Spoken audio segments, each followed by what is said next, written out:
let's get on to main quest number 1. And our first main quest is lots of side content released with patch 6.15. Have you gentlemen gotten through all of it? And what do you think about this half patch? Well, I'll start off because mine's going to be pretty quick here. I haven't gotten through any of it. Really? 0% completion. I had a rough week, including being sick on Monday into Tuesday. Shenanigans with the Ultimate group. I made a priority to catch up on Hildebrand because I was behind. I was still on the Heavensward one. So I got the Heavensward one completed. I'm about halfway through the Stormblood ones. So I'm going to have Hildy and all the other stuff completed for next week, and maybe I'll give a little rundown on how I thought. But I'll kind of give a general thought on my end, how I've been hearing that these pieces of content have been. So I'm going to start off with Omega Story. I heard it's like 1 or 2 quests. It's pretty in and out and you're done, maybe within 30 minutes. It kind of ends a little abruptly.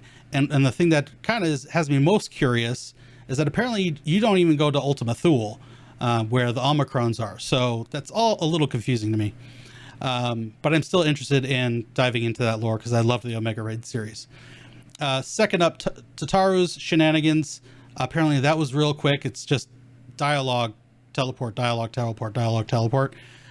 Doesn't seem very interesting to me, but I think this is one that they're going to develop over time. So hopefully as the patches roll in, we get more from her, because she has a bit role, but I'd love to see her fleshed out more. I'd love to see her take more of a center stage within the Scions. Next up, Hildebrand. I love Hildebrand. I love the hijinks. I love the facial features. It's very heartwarming to see all of the content, and just gotten through the GG stuff. I got my GG minion finally, or VV if you went through the story. It's very good. So I can't wait to get to that. I'm in the middle of Stormblood. So far, so good. The Beast Tribe dailies. They're dailies, and the dailies here are pretty quick. You can usually get, when you have all 3 for an expansion, you can usually get them done in 30 to 40 minutes. They're not, to use a equivalent, World of Warcraft has dailies that you have to do for your power. The dailies are totally optional. You don't need to do them. They're basically just for experience and glamours and minions and mounts. So that's on the back burner for me. I just got finished with Stormblood Beast Tribe dailies, which they're going to be changed. That's going to be changed. It's going to just be called tribes. So they haven't dropped the beast part yet. And then the last part was the custom deliveries. I usually do custom deliveries once all my crafters are 90 through Leaves and through Studium and Crystarium and that sort of thing. So once they get to 90, I'll use the custom deliveries for scripts for endgame recipes. But I know you, Piers, you've done quite a bit of it. Why don't you tell us what you're thinking about patch 6.15? I thoroughly enjoyed the little stories that we got in 6.15. I think that for the most part, they were really well done. Yet they were shorter than I think they could have been. But, you can't really expect a whole lot in a half patch. So I do understand. But, I can go into some details, but I don't want to spoil them for you. Yeah, or I guess want to spoil it for anybody else. Let's try to keep it spoiler-free. Yeah, I will say that the Omega storyline, it was just a couple of quests, but they were pretty involved quests. I think both of them had you kind of escorting Omega around some places. So you got some cool little interesting dialogue with little toy Omega as he's walking around, and even some fun interactions with Alpha.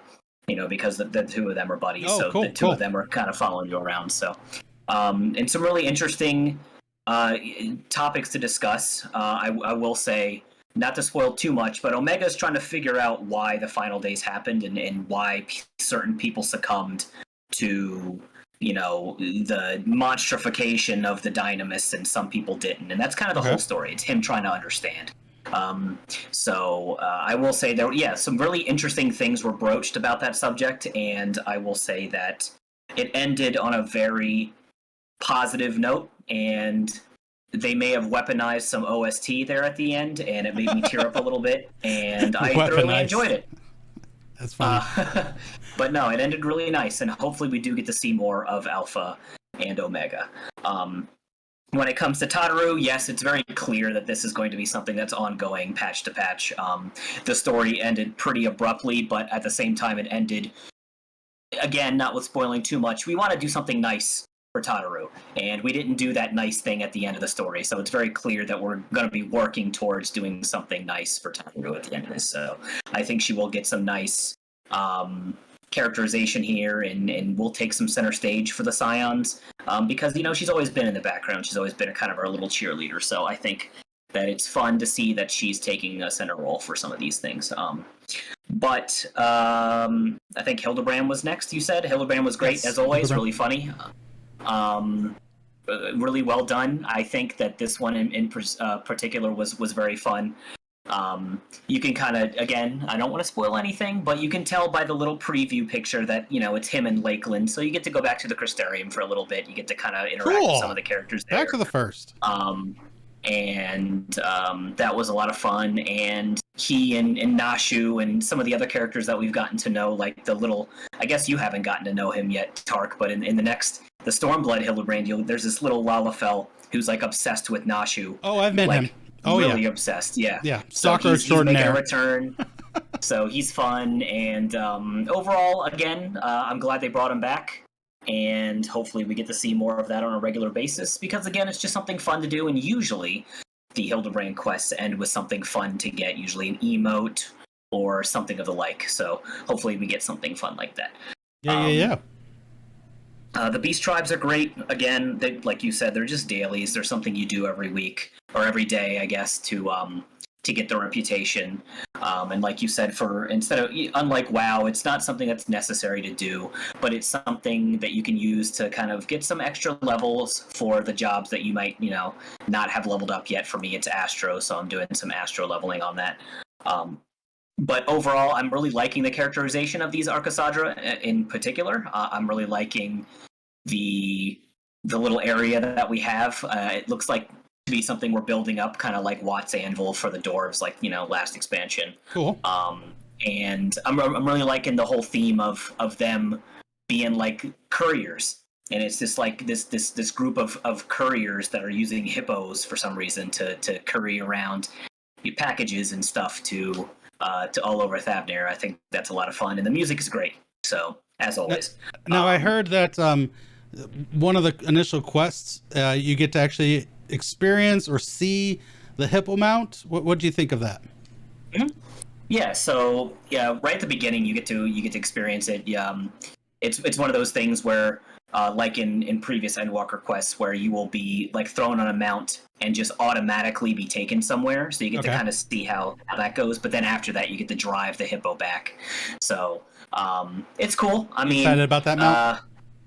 It's really interesting. I mean, obviously there's going to be some jank to it. I think one of my friends said that the Noctis car from the 15 crossover, it's kind of janky when it's just kind of turning 90 degrees. Oh yeah, like that abrupt, you know, like. Yeah, but that's just a problem with the mounts in general. It's not a problem specifically with the hippos. But I think the hippos are cool. They're cool little fat buddies. You get to drive around, and apparently they're super duper fast, so that's cool. But they seem fast, because, you know, like large mounts, when you're flying around them, they seem slow, but they're all the same speed. But this one seems fast because it's smaller.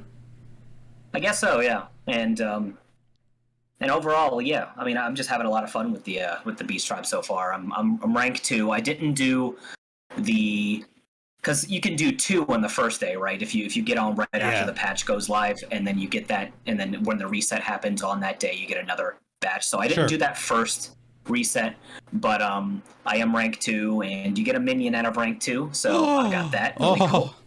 Yeah. So all you out there who haven't done it yet, and you're apprehensive about it, it's a lot of fun. The quest line to unlock it is a little tedious. It's some stuff in Thavnir you got to do, But once you get that done, it's just something you can do to get some extra levels, and it's a lot of fun. So definitely cool. And then Custom deliveries. the custom deliveries. Yes, I haven't started the custom deliveries yet. Okay. But I have all done except for the latest one from last expansion, which was, I think it's a guy in the it's one of the counts from Ishgard. Gotcha. Yeah, I did the dragon in the firmament. That was fun, but I did not do the Okay, count. so you're behind. You're behind one, and Yes. I'm like almost at the last rank of him. But again, once I hit 90 with all my crafters, it's custom deliveries all day to get those scripts. So Yeah, exactly. But yeah, I mean, the siblings' mom is cool. I guess she's kind of got that, should I say, MILF energy. I guess some people want to put her in bikinis. I don't know. It's whatever. I have, like, obviously since I've done them all, I've got like Kurenai unlocked, but I didn't put her in anything. I don't know. It's just, I guess if you want to dress them up, it's fun. But for me, it's just kind of like the story. I enjoy the story and get to know the character a little better. I actually put Kurenai in some heavy armor. There you go. just because, like, why not? Because I can't wear it, like, is my main job. So, when I go there, I can see it. Like, oh, that's some cool armor. Exactly. It's just like a portable mannequin, or not a portable one, but a mannequin you can put up somewhere, and then you can just see what the gear looks like. So, with this being Alphino's and Alice's mom, I mean, isn't bikini like the way to go? I guess if you're into that, I mean, that's fine. I think she's mom cute, energy, right? Yeah, sure, but I don't know. This is why we can't glam Y'shtola. Yeah, that'd be pretty bad. And we'll get to that later too. We will get to that. But no, overall, the content provided for patch 6.15 was good. Of course, I'm always looking for balance changes, but they don't usually do them on 0.5 0.5 patches anyway. So I was hoping maybe we get some buffs and nerfs, but I think it was only to some very, very little amount of PvP. They walked back a couple. I think. Well, they walked back a couple of Black Mage stuff, right? Yeah, because they overtuned Black Mage to all get out. So they walked a little bit of Black Mage back, but yeah. Overall, do you think that maybe they should do some more on these half patches, or do you think it was just right or less? Because I mean, we're gonna have 2+ months before we have the next major patch. Oh God, I hope it's more than 2 months because of Ultimate, but we're not going to go there. Yeah, of course, I would like to see more. But being realistic, I guess, I'm happy with what they gave us. I know that we have some exciting things coming, like on major patches. I know we've got like Island Sanctuaries coming and stuff like that. So but I know that's not. I don't know if that's going to be something they're going to put. Yeah, I'm excited for that, and hopefully we get the new deep dungeon. I don't know if I've heard much about that. Yeah, they haven't. Part of me thinks that they don't put that out until the 0.3 patch, but I could be wrong.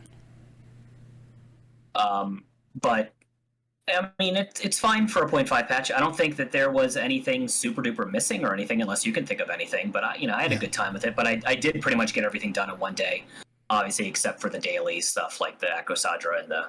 Sure. Yeah, it's because that's custom deliveries. Yeah, constant over the next few weeks. So, all right, cool beans. But now we want to hear from you all. Did you think 6.15 was a good patch? Did you enjoy the content? Do you think it was too much, too little? Drop a comment down below. Tell us what you think. Thank you so much for watching. If you enjoyed the video, go ahead and massage that like button, drop a comment down below, and hit subscribe for more content. Until next time, take care of yourselves, stay safe, and I'll see you soon. End of line.